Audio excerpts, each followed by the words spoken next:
Good morning, everyone. It's wonderful to be back here at Ananda Village, see all your smiling faces, be here at the Temple of Light. My name is Atman, this is Bhakti Marg.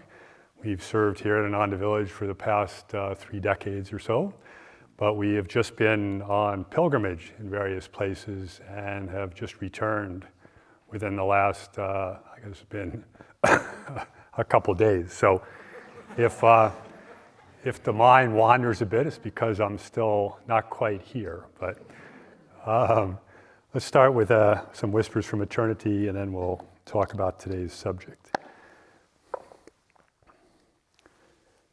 This is from Paramhansa Yogananda's Prayer Demands, Whispers from Eternity. This is, make me the butterfly of eternity. I have burnt my past, destroying every seed of evil destiny. I have stridden bravely through the strewn ashes of my past and future fears. I am the eternal now, having torn to shreds my enclosing cocoon of ignorance with the sharp knife of free will. Now I am thy soaring butterfly of eternity, flitting freely through immeasurable skies of time. The beauty of my wings I spread out through nature everywhere to entertain all beings. My wings are sprinkled with suns and stardust. Lo, I am beautiful. May every silken thread that shrouded my past folly be severed forever. See, they trail now behind me, only adding to my beauty as I wing my way to my own self in thee. So it's interesting, this subject of reincarnation, because it's something that has been on my mind in these last few weeks of pilgrimage, and I'll explain a little bit why and how that all fits together and what I've learned about reincarnation and how that can help us. So we started our trip in Spain. We were supposed to be going to the Holy Land on pilgrimage, but fortunately, through divine intervention, Lalan and Sitabai canceled the pilgrimage back in May rather than in October when things blew up over there. So since people were not expecting me to be here, we decided to go elsewhere during this time. So Indrani, who leads the meditation center in Spain, had organized a retreat with Anand and Kirtani coming, a Kriya initiation. And Bhakti Marg had worked with many, many of the students in Spain online, but had never met them in person. So we started our pilgrimage in Spain with a retreat for Spanish devotees. And the interesting thing was that the retreat was held in Avila, which is an old medieval town north of Madrid. It was founded in the Middle Ages as a fortified city and outpost to keep the Moors at bay, who were moving through the Iberian Peninsula to keep them from moving farther. So the city is still there, the walls are still there. It's a beautiful city. It's made famous, though, however, by the personage of a great saint, Teresa of Avila.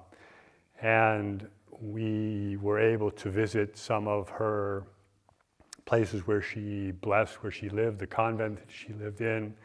And the whole city is really blessed with her presence. And it's interesting for us because Teresa of Avila, Master said, was reincarnated as Jnanamata, which was Master's foremost woman disciple, who he said attained enlightenment in this lifetime, this current lifetime in America. And I think she passed away in 1950-51. So it was an interesting connection to have for us for there, and we visited and went to very many, there were a number of very interesting holy sites there. There was a place, the stairway, where she had an angel appear to her that pierced her heart with a flaming spear that infused her with the divine ecstasy and a longing, a burning love for God. There was a place where she was speaking to, when she first joined the convent, there was someone who came in, a young man who was speaking to her. And, she was a young girl still and was enjoying this conversation. And Jesus appeared behind this man and went like this. I said, no, this is not for you. You're your connection is with me, your marriage. And so that spot's there. There was also the spot where through the power of her own divine realization and force, she was able to stop the invading French troops who had burned down the front part of the convent and were coming into the inner part and coming through this door. And Teresa just stood there and they saw her and they stopped. So it was a very holy place. The convent is still active. We were able to go to a Vesper service where the nuns who were there, they're cloistered Carmelite nuns. They were behind a screen, but they were chanting these very beautiful ancient chants that they've sung for probably since the time of Teresa. Teresa was a very strong woman, a reformer. She brought back simplicity, inner communion, the contemplative prayer back into the Carmelite order. And she and St. John of the Cross, who was a contemporary who lived in the area, had a very, very profound impact on the evolution of the Carmelite order. And so we'll bring this into reincarnation in a minute here. But so we also had the great fortune of visiting Santiago de Compostela. So we went to visit Bhakti Marg's family. She grew up in Bhrigu, which is a town in the northwest of Spain near the Portuguese border, north of it. And Santiago is less than an hour away. So on our way up there, we passed through Santiago de Compostela, which of course has been a pilgrimage spot for thousands of years since the Holy Land in the Middle Ages was cut off from pilgrimage due to the invasion of and taking over by the Muslims.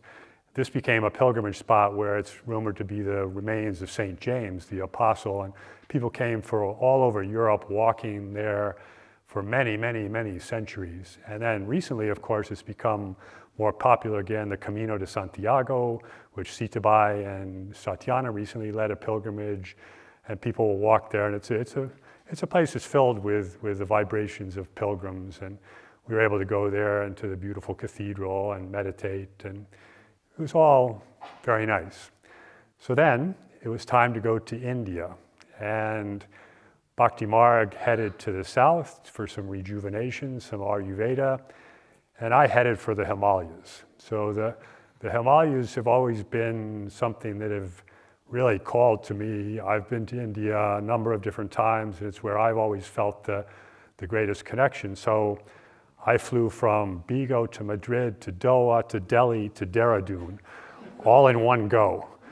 Spent the night, then got in a taxi and headed up to Kedarnath. I met David Kletter there, and we drove the 8 hours up to Kedarnath. So I found myself in the Himalayas, and after a very, quite a long trip, and as soon as I would sit and go visit a temple or to some place, I would sit and I would feel something that I never felt or that I didn't feel in any of those places, any of those beautiful pilgrimage places, wonderful as they were, in Spain. They were good meditations. They were wonderful, peaceful things. But when I sat and closed my eyes in the Himalayas, something else entirely would happen. And, you can have this beautiful romantic image of the solitary yogi up in the Himalayas, just in bliss. And, you have to sort of fill in the color in the picture of that sketch to get an idea of what's really happening. So what's really happening is you're in India. And, and India is not a place of quiet and solitude by and large. You can find some places, but typically it's a place of very outward and somewhat noisy, and you go to these beautiful places in Spain and they were clean, they were quiet, it was harmonious, it was this beautiful decorations of art and all very carefully orchestrated. You go to a temple in India and it's not necessarily clean, it's definitely not quiet, and there's, it has its artistic merits, but there's also parts of it where it's let's just say it's a much more inward symbol. It's not so much the outward gathering. I mean, there's always a plastic bag of something that the pujari's doing, and the matches, and there's ghee and oil, and there's incense ashes, and there's, just people milling about. And it's not what the Ananda would consider as a sort of an inward, quiet, meditative place. However, for me, I would get there, and you get past the outward form. I mean, Swami said India is best experienced with your eyes closed, and I would, I would certainly agree with that. But there was just this outward chaos going on. And for example, we were at one place. We went to a little town called Ukimat, which is the Omkareshwar temple is there, which is where they bring the idol from Kedarnath and from Madhya Maheshwar during the winter snows. It's at a lower elevation. So it's a quite small, unassuming temple. And right now it was pilgrimage season still, and so the idols were still up at the high altitudes. And this was a fairly, there wasn't too much happening there, but we ended up spending a day there, and we went to the temple. And most Indian temples, morning and evening, have an arati. And the arati is similar to an arati you may have experienced with Ananda, but it's what we base our version of aratis on. But typically it's a time where the priests will come and chant mantras. There's some chanting. There's the offering of the elements. There's the light, the elements that we have like in our Festival of Lights. So this happens every morning and evening. So we went to the Ukimat temple for arati, and the temples are quite small. They're, maybe you can fit 20 people inside, and then there's a sanctum sanctorum where the idol is. And so we didn't get there in time. We were sitting outside, so we're just sitting on these stones outside the temple, and there's people coming and going, and there's people checking their phones, and mostly Indians. We were the only Westerners there. And there's a couple kids from the village who are kind of running around the temple, having fun, chasing each other. And then the arati starts, and it's, because the temple is very small, I think they want to share it with everyone. So through these speakers of somewhat questionable quality up on the top of the temple, which could be easily heard for a half a mile, the arati is being broadcast out for the enjoyment of all. So it's a somewhat chaotic scene. You're just sitting there on the stones. But as soon as I closed my eyes, I just, there was this welling in my heart. There was just this joy, this familiarity of just this, and I started crying. These tears would just come to my eyes. I would just, sort of wash over me, these mantras. And every once in a while, you'd hear a mantra that we knew. The Gayatri mantra would be in there, or there'd be some song, some chants to Shiva that we had recognized would be part of all this. But mostly it was just this vibration, the only way I can describe it is just this ancient vibration. And this happened frequently to me. And so, the only thing that I can conclude in all this was that there was something in my past that, I didn't get taught this by Kriyananda or on this path. There was something in my past that resonated with what was going on there. And Master said that, there's our past lives plant seeds, especially our past spiritual actions plant seeds in our minds, and those seeds will sprout again. And it's the same thing as with pilgrimage. Pilgrimage, you go to sites where there's been holy personages or a focus of devotion, or people who have, there's been an energy there for a long time, and it sort of opens a window into the divine. That vibration is there, but there has to be that receptivity too. And so somehow these things stirred undeniably a receptivity in me, and that it would, I had things would happen to me that hadn't, that don't usually happen. I mean, when I'm here and doing Kriya, which I'm very content with, and we'll get to that in a minute, but I'm not about to go to the Himalayas. So. But, excuse me, but there was this, there was something there was something that was there that was just, opening to it. I mean, sometimes we were sitting up, what we did was we basically focused our pilgrimage around this area in the Himalayas between Kedarnath and Badrinath. So this is the Garhwal Himalaya. It's to the west of Nepal somewhat, and it's just up against the border with Tibet. So there's a region in there, and it's the watershed of the Ganges, or the Ganga, as it's called. And so Kedar is the word for Shiva in the local language, and this is called Kedarkund, or the land of Shiva. And so by and large, most of the temples, most of the outward symbols, the things you see, were somehow related to Shiva. Badrinath, of course, is related to Narayan, which is Vishnu, and we visited that too. But in this area of Kedarnath, of Kedarkund, we went and just visited various sites that we were familiar with or wanted to be familiar with. And we had a car that took us around. We rented a car with a driver who happened to be Muslim and didn't speak any English. But other than that, he got us to where we wanted to go with the help of Google Translate. But we would go and visit these various different Shiva temples, and then we would go up to higher places where we could, see the Himalayas and feel that vibration of the high altitude things. And, it would be sort of it wasn't deep meditation, but it was just this overriding joy and bliss that would just keep coming to me. And then there would be times when I'd close my eyes to meditate, and I would see sort of faces coming through that. And this doesn't usually happen to me. And it's not like, they're 3D visions in color.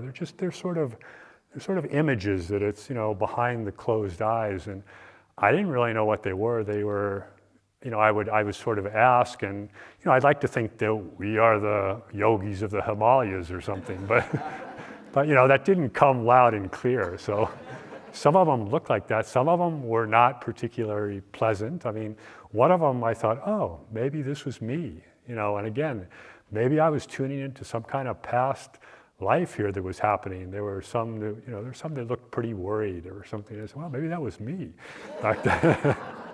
So anyway, these experiences just happened, and I think all I can say is that it was pretty clear that I've lived in the Himalayas before, and that all these things that can be a bit foreign on the outside to us were very, very, very familiar to me, and just very reassuring. It's just why I think I was drawn there. I've always been drawn to the mountains. When I was young and growing up, I liked to hike. I'd be out and around, and I grew up on the East Coast, and the mountains on the East Coast are fairly small, and it's sort of hard to get a view. Like, they're usually tree covered, and so you walk all day, and then you come to this little cliff, and you get this little view out there. And I remember the first time I went to some mountains in New Hampshire, the White Mountains, where you get up above tree line. It's a very much an alpine experience, and just that expansion that I felt up there it just really touched me, and it was really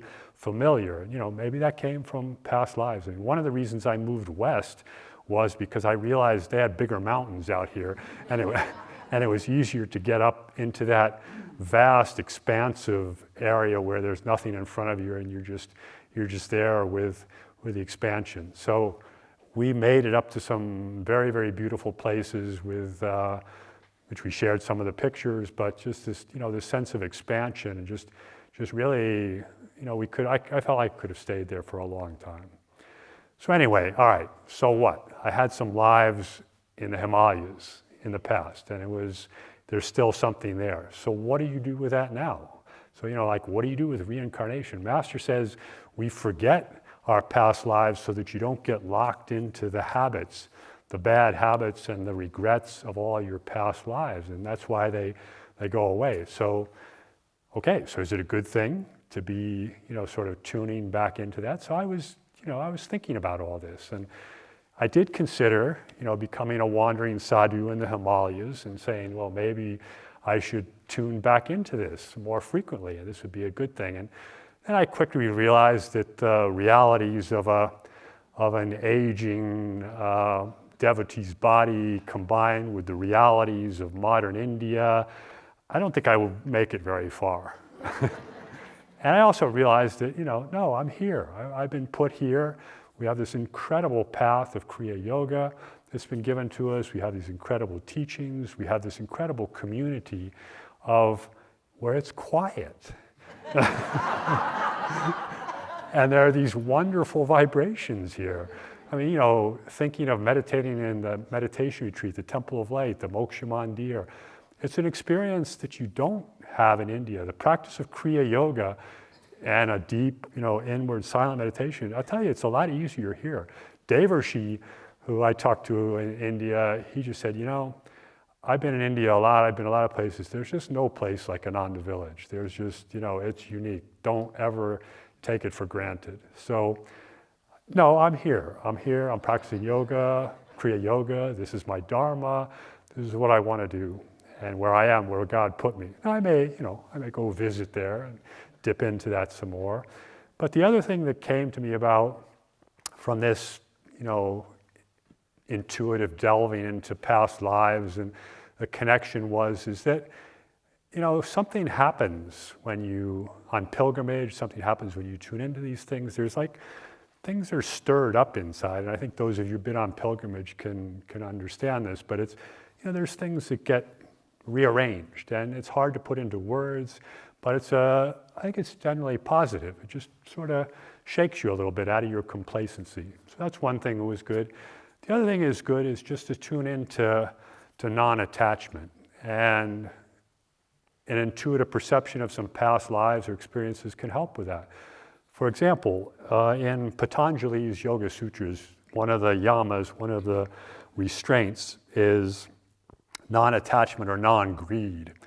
And the perfection of that results in the power of being able to remember your past lives. So the less we become attached to this body, to this life, to this ego, which is the soul identified with the body, the easier it is to, remember that we are this ageless, deathless being, the immortal Atman that has gone through many, many, many, many incarnations.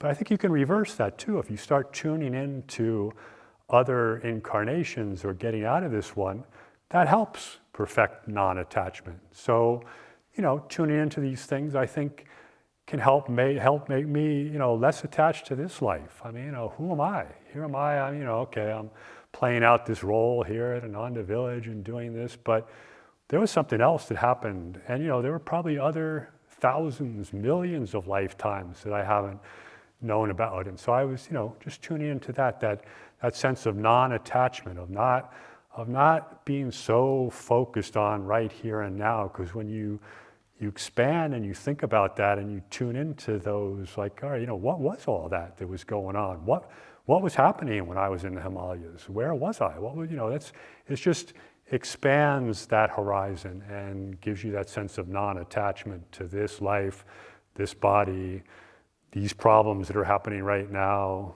these issues. It just helps that go a little bit. And it really helps with a sense of timelessness. And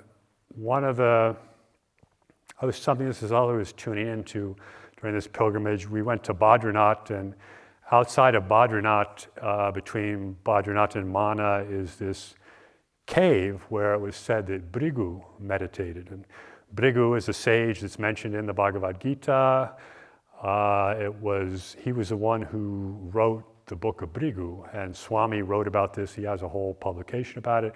He actually outlined people's lives that were going to live way into the future. And there are these readings of people in this book of Bhrigu that'll tell you things about your life and your past and your future. Swami had one of these readings. He found it very, very salient, very true to what it is. So this is Sage Bhrigu. So we went up to visit this very unassuming little cave that they've closed in, and there's a Swami there. And it's very much off the beaten path, which was nice because it was a place where it was quiet, and there weren't other people. We actually went with Sai Ganesh was leading a pilgrimage, which we happened to coincide with in Badrinath, and so we went up there with them. But we were talking to the Swami up there afterwards, and he just kind of casually mentioned, he said, yeah, this is where Bhrigu meditated, and we said, oh, really? How long was he here? He said, well, legend says that he meditated here for 10,000 years. It's like, whoa. That kind of expands your sense of time, what's going on. Half the Yuga cycle, Bhrigu was in this cave meditating. And it was an interesting experience. It was a beautiful, it was a little cave, but it was a beautiful experience, beautiful vibration. But it just gets you thinking a little bit. Also, that sense of timelessness came in, tuning into all the other things that have happened up in this region of the Himalayas. This has been a very focused place in Hindu mythology and in the writings, the epics. Parts of the Ramayana took place here.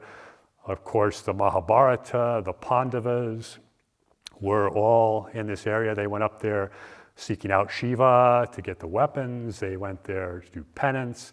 And this whole thing of these temples that we were looking at, the story about those, they're called the Panch Kedars, or the 5 Kedar temples.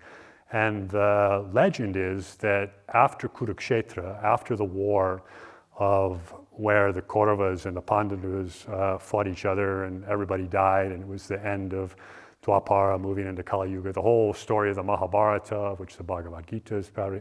Anyway, after the war, the Pandavas, among which was Arjuna, which was Master said he was Arjuna in a previous life, and they went to the Himalayas seeking Shiva to seek his forgiveness and do penance for having killed Brahmins and killed their brothers.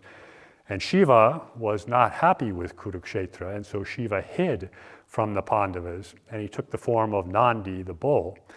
And first they went to Varanasi, the Pandavas, and they couldn't find him, so then they went up to the Himalayas seeking this. And Bhima, the second brother, stood up on the top of a mountain and spied this bull and knew that that was Shiva hiding in the form of the bull.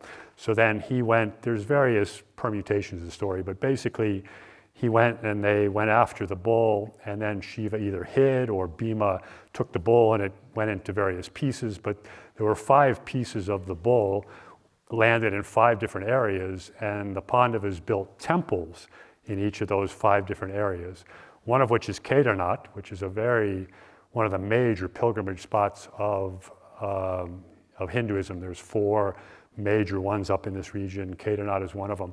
That's where the hump landed. And then we went to these other temples, Mad Maheshwar, which is where the navel and stomach was, Tungnath, where the arms were, Kalpeshwar, where the hair was.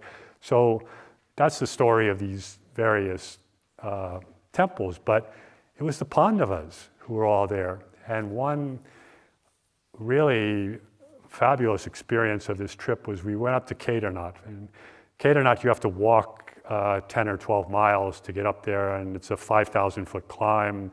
You end up at just below 12,000 feet. And it's a very, it's a very, very well-traveled pilgrimage route, and there's a very good trail. It's a stone paved trail. We thought we would be, in the Himalayan solitudes. Well, it was still pilgrimage season. Even though it was getting below freezing at night, it was snowing, it was raining, there were still thousands of people, literally. I mean, they limited supposedly to 13,000 pilgrims a day, but this was the start of Navaratna, and I'm sure there were more than that, because there was supposedly you're supposed to be registering as you go up there, and this line was about, half a kilometer long just to register, and David and I kind of looked at each other and we just kind of went around the line, and I'm not sure how many other people did that, but there are thousands of people up there. And to get into the temple, you have to queue up, and then you get about 2 seconds through there, you bow and you're out, and they're just like moving people through. And we got up there and we saw this huge line, and we're going, oh my God, are we gonna stand in this line? And we decided, no, we're not. So we went around the back of the temple, sat down behind the temple, and meditated, had a wonderful, feeling up there. We went to the arati. Again, they had this arati where there's thousands of people in this square in front of the temple, and they're doing all this. And it went on for quite a long time, and we walked around the side of the temple, and David noticed that there were a couple of armed guards near this one place, and some people would come out, and sometimes people would go in.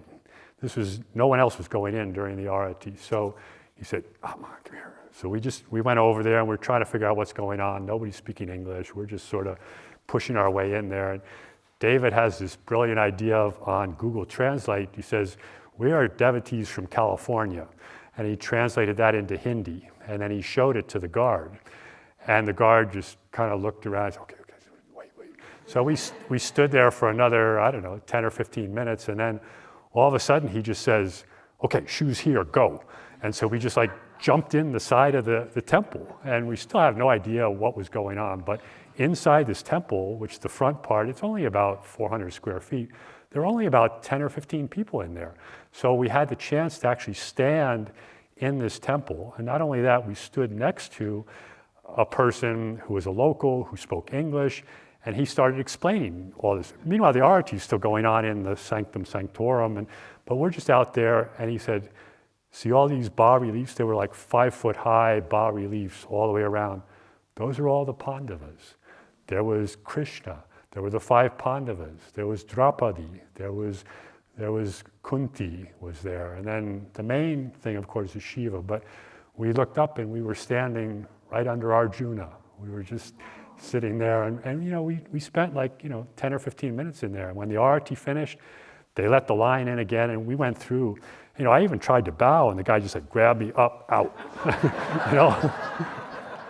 But it was a tremendous blessing because, and again, especially tuning into that timelessness of Arjuna being there, of our master was there. There have been people worshiping there for centuries. And similarly at Badrinath, the idol there looks like Babaji, and it's pretty much considered to be incarnation of Vishnu, which is Krishna, which is Babaji, and there's just this sense of our masters are here, and this is the Badri Narayan area where up at one of the lakes up there is it's said to be this is where Babaji is. And then there was Nara and Narayana are these 2 brothers from ancient times. They are the guardians of Badrinath. Well, in the Mahabharata it says Narayana is Krishna and Nara was Arjuna. There was our master again.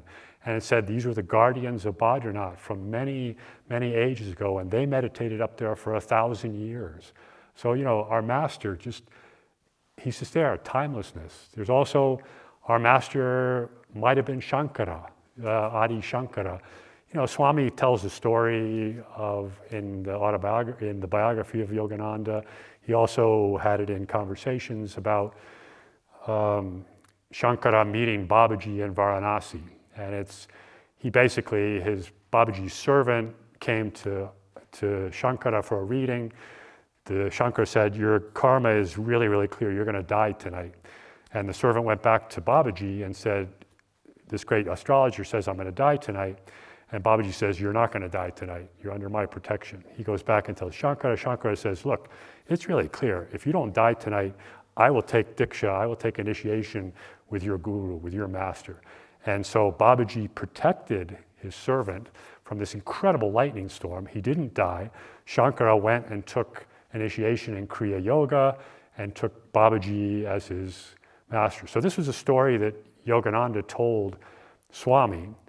And Swami just sort of speculated, said, well, how is it that Yogananda knew so much about the life of Shankara? I've never seen this story anywhere. I've never seen, maybe he tuned in, but Swami speculated. He said, well, maybe Master was Shankara. And Shankara was so active in this area. This is where he's the one who reestablished the worship at Badrinath. He spent months at a time at Kedarnath. He established the Swami order. He established the Joshimat.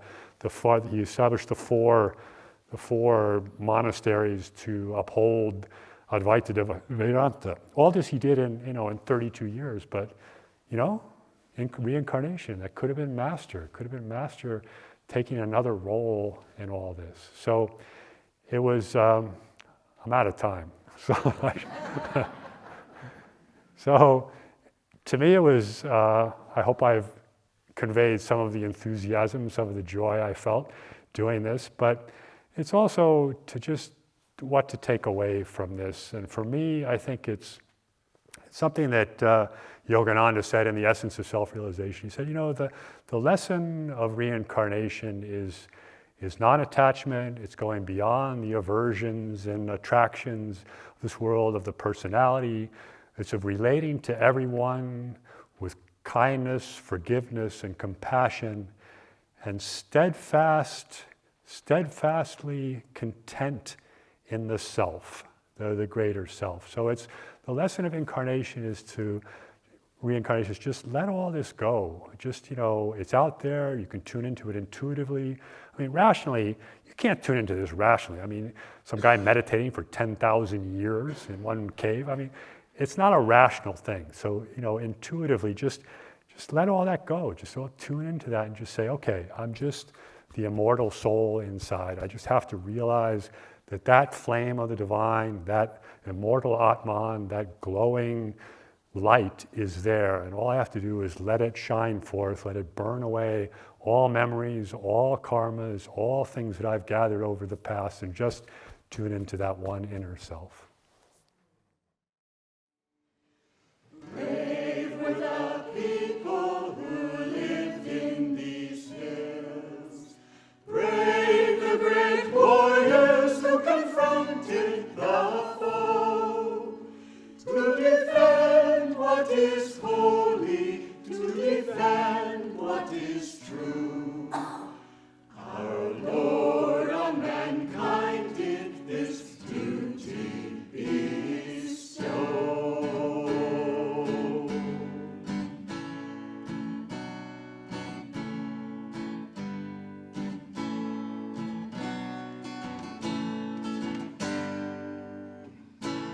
Brave were the people who lived in these hills. Brave the great warriors who confronted the foe. To defend what is holy, to defend what is true. Our Lord on mankind did this duty bestow. Glad all our children who people these hills. Glad in the vision their hearts understand. What became of past struggles, now the records are still. But courage still lingers, giving strength to the land. Men hunger for riches, for power, and for fame. By favor they think they will grow. The battles they fight, the victories they win, are never the victories they know. Men hunger for riches, for power, and for fame. By favor they think they will grow. The battles they fight, the victories they win, are never the victories they know.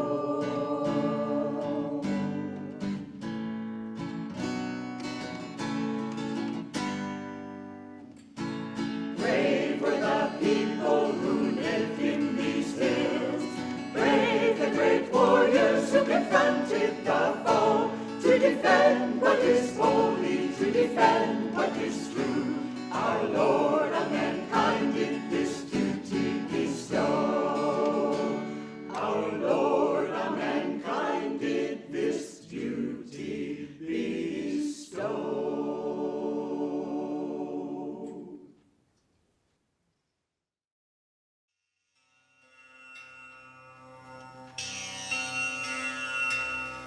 From the depths of slumber as I ascend the spiral stairway of wakefulness, I will whisper, whisper, God, God, God. Thou art the food, and when I break my fast of nightly separation from thee, I will taste thee and mentally say, God, God, God. No matter where I go, the spotlight of my mind will ever keep turning on thee. And in the battle din of activity, my silent war cry will be, God, God, God. When boisterous storms of trials shriek, and when worries howl at me, I will drown their noises, loudly chanting, God, God, God. When my mind weaves streams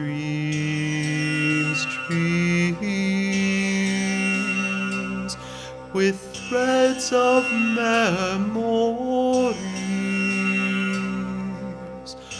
on that magic cloth will I emboss, God, God, God. Every night in time of deepest sleep, when my peace dreams and calls, joy, joy, my joy comes singing evermore. God, God, God.